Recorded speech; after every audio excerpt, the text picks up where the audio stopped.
11h31, eu vou conversar mais uma vez com o médico endocrinologista, chefe do Serviço de Clínica Médica do Hospital Federal dos Servidores do Estado, meu amigo e grande tricolor, Dr. Silvio Provenzano, CRM 52374900, que hoje vai atender o pedido da nossa ouvinte Leia Martins, que mora em Laranjeiras. Ela nos contou que com frequência sofre com pedras nos rins, por isso, preocupada, pediu informações sobre este assunto. Bom dia. Bom domingo, doutor Silvio. Bom domingo, Helena. Um beijo para a Leia e dizer que não é muito comum que seja mais em mulher. Na verdade, ser homem é um fator de risco para as chamadas pedras no rim. Sim. É 2 para 1. Tem aumentado nos últimos anos a incidência de nefrolitise, que é o termo técnico para cálculo no rim, em mulheres.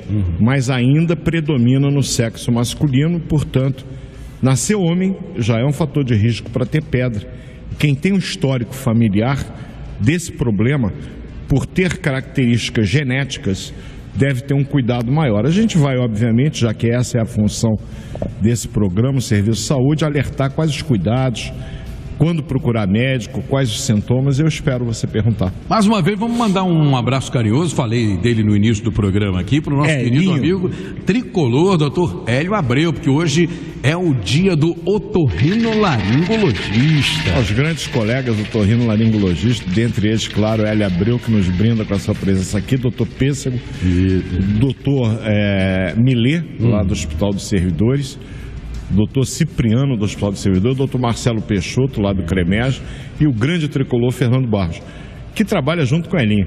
Então, para vocês todos que cuidam dos ouvidos, do nariz e da garganta das pessoas, com muito carinho, parabéns pelo dia de hoje. O doutor Hélio participa aos domingos, às vezes aqui com a gente, o doutor Rodrigo dos Santos Pego participa durante a semana no Rádio Serviço Saúde, grande figura também. Parabéns para todos os otorrinolaringologistas pela data de hoje. Hoje também é o Dia Mundial da Audição. Então eu começo perguntando, doutor Silvio, o que são essas pedras que se formam nos rins? Já que é o dia da audição, a gente com a idade vai diminuindo a audição, não se assustem. Mas não é o seu caso. Não, a gente ouve muito bem aqui no estúdio. Como é que se formam essas pedras? Na verdade, são cristais que o indivíduo produz. O mais comum de todos, aproximadamente 75% dos cristais que levam à formação de pedras, eles são constituídos por oxalato de cálcio.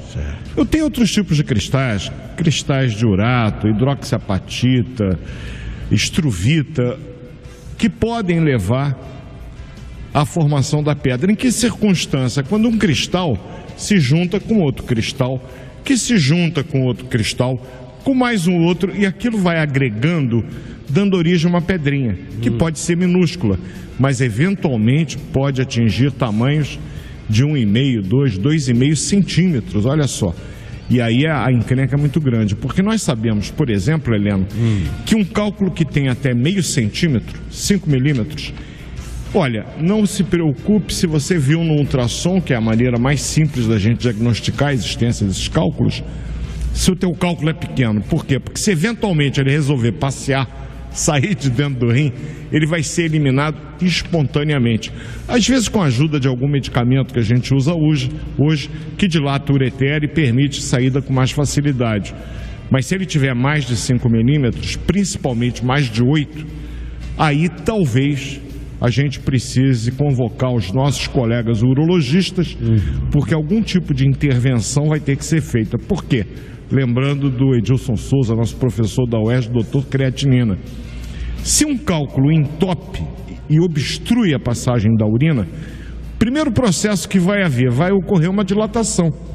Porque a urina não passa, ela fica retida, vai dilatando. Independente da dor, que é terrível, eu vou contar a historinha rápida depois, a função do rim começa a sofrer prejuízo. Agora veja bem, Helena, eu tenho 2 rins. Eu posso, e graças a Deus eu consigo sobreviver com um. Mas se o indivíduo, por exemplo, nascer com rim único, ou tiver algum defeito anatômico no rim, se ele perde a função de um rim, ele pode evoluir com uma doença renal crônica, que vai levá-lo à necessidade de fazer diálise e eventualmente até de ser transplantado.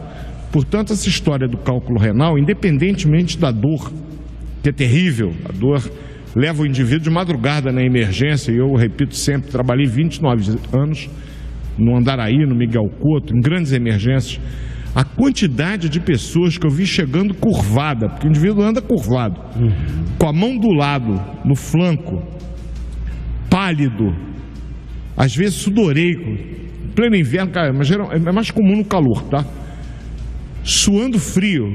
Por quê? Por conta da descarga adrenérgica desencadeada por uma dor que, segundo a dona Maria, que eu atendi há 40 anos no Miguel Couto, e que na época havia dado à luz a simples 14 filhos, ela disse o seguinte: doutor, eu daria à luz a mais 15, para não ter que dar à luz a essa pedra. Meu Deus. Porque a dor que eu estou sentindo é infinitamente maior do que a dor que eu senti para dar à luz a meus filhos, todos de parto normal. Então é engraçado que é uma dor do parto. Não, é pior do que a dor do parto. Meu Deus. Doutor Silvio, tira uma curiosidade rápida aqui. Essa semana um ouvinte me mandou uma mensagem e eu também fiquei curioso. O apresentador de TV, o Fausto Silva, recentemente fez transplante de coração, né? E agora, essa semana, realizou um transplante renal. E aí, eu lendo a matéria, estava dizendo o seguinte, que normalmente quem faz transplante de coração tem esse problema renal. O que tem a ver uma coisa com outra? Por que o transplante de coração afeta o rim e a pessoa, consequentemente, tem que fazer um transplante renal? Nós somos um conjunto de sistemas, Heleno. O coração é a bomba principal, é aquele órgão que ejeta sangue para todo o corpo. E, eventualmente, uma doença que tenha levado à falência do coração, ela pode, paralelamente, afetar o rim, os pulmões, no caso do rim, podendo evoluir para uma doença renal crônica. E aí há a necessidade de fazer diálise e, eventualmente, do transplante. Minha homenagem ao meu grande Hospital dos Servidores do Estado, onde aqui no Rio de Janeiro se realizou o primeiro transplante entre humanos, no início da década de 60. Você vê que é um procedimento já feito há cerca de 60 anos. Então é feito com relativa tranquilidade. Eu posso fazer o transplante em vivo. O que é em vivo? Por exemplo, você tem um irmão, existe uma compatibilidade genética entre o teu rim e do teu irmão, você doa um rim seu para o seu irmão que precisa, está sem nenhum. Certo. Você pode fazer de cadáver também, e aí, evidentemente, é de acordo com a fila para poder fazer esse tipo de transplante. Eu não conheço detalhes do transplante do Fausto Silva, mas esperando que ele tenha um sucesso tão grande quanto ele teve no coração para se recuperar logo. Exatamente, melhoras aí para ele. Quais são os fatores de risco para pedra nos rins? Um eu já falei, que é o sexo homem. O outro fator de risco é normalmente a idade. Ele é mais comum entre a segunda e terceira décadas de vida.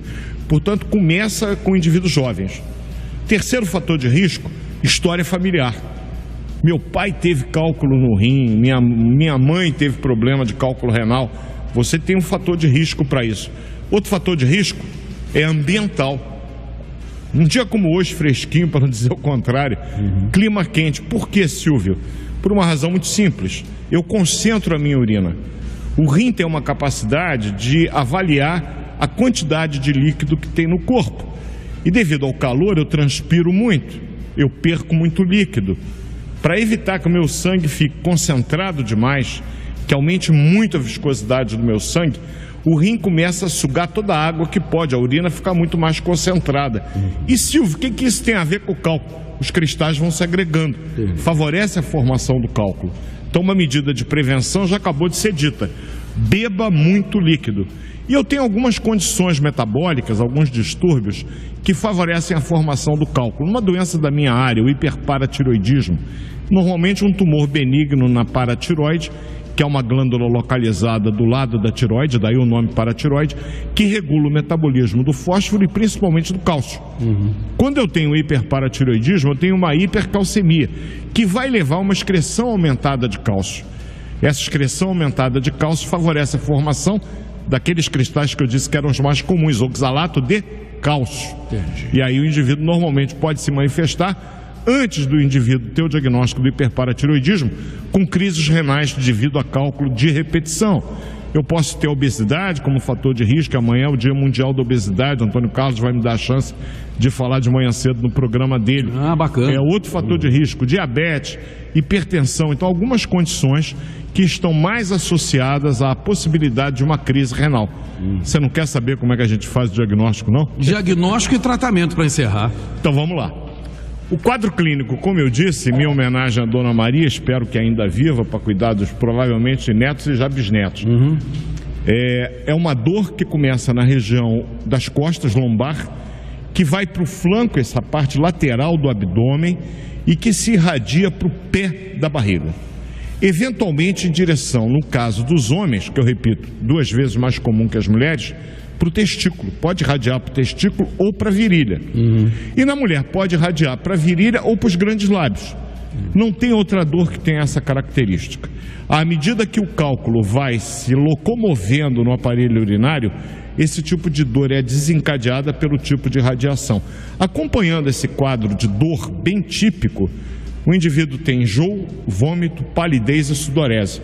Por quê? Pela descarga adrenérgica desencadeada por uma dor muito intensa. Então, em termos de tratamento, pelo amor de Deus, primeira coisa, diagnosticar. Por quê? Porque ele pode ter não sangramento, que às vezes aparece vivo na urina. O indivíduo já chega dizendo para o médico: doutor, comecei com uma dor terrível agora de madrugada nas costas, fui urinar agora de manhã, saiu sangue. Mas esse sangue pode estar escondido na urina, chamada microhematúria. Então, chegou na emergência com um quadro desse, o emergencista, ele já pede de cara um EAS, elementos anormais e sedimento. O cara vai ver no microscópio o que tem na urina daquela pessoa. E ele vai ver grande número de hemácias, eventualmente até cristais, já podem aparecer. Ele vai fazer exames de imagem, um raio-x simples, porque o cálculo de oxalato de cálcio, que é 75% deles, num raio-x simples, ele pode aparecer. Se houver a possibilidade, faz uma ultrassonografia dos rins e das vias urinárias, permite identificar o cálculo. Eventualmente, tomografia computadorizada, a urotomografia, e outros exames mais especializados que normalmente não são feitos na emergência.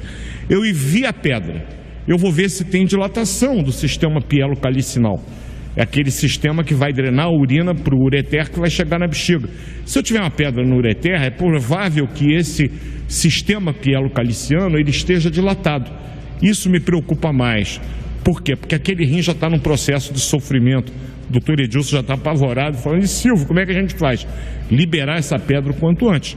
Eu posso lançar mão de medicamentos que, curiosamente, por exemplo, são usados para hiperplasia prostática benigna, porque dilata o ureter.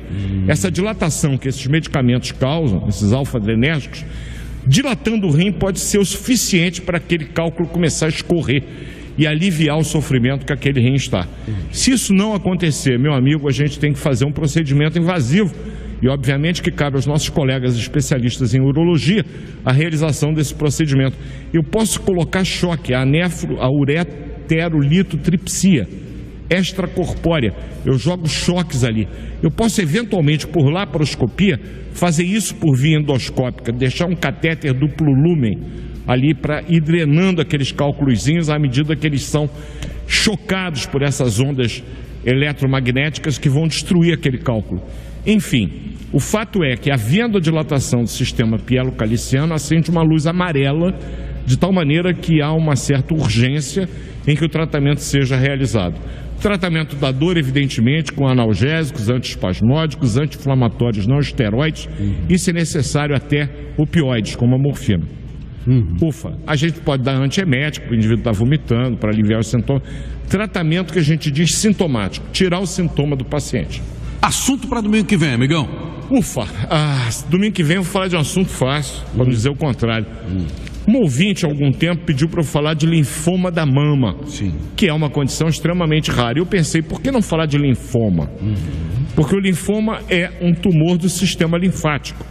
Mas comum linfoma de Hodgkin, pode dar inclusive em jovens, mas eu tenho os linfomas não Hodgkin, é um assunto extenso. Eu vou procurar, evidentemente, ao longo dessa semana, sintetizar o máximo que eu puder, e domingo que vem aqui estarei, se Deus quiser, na véspera do meu aniversário, para falar de linfoma. Maravilha, então uma ótima semana, obrigado pela participação mais uma vez, fique com Deus e até domingo que vem, amigão. Até, um beijo, família Tupi, uma semana abençoada para todos vocês. Abraço, 11h45. Show do Elenco.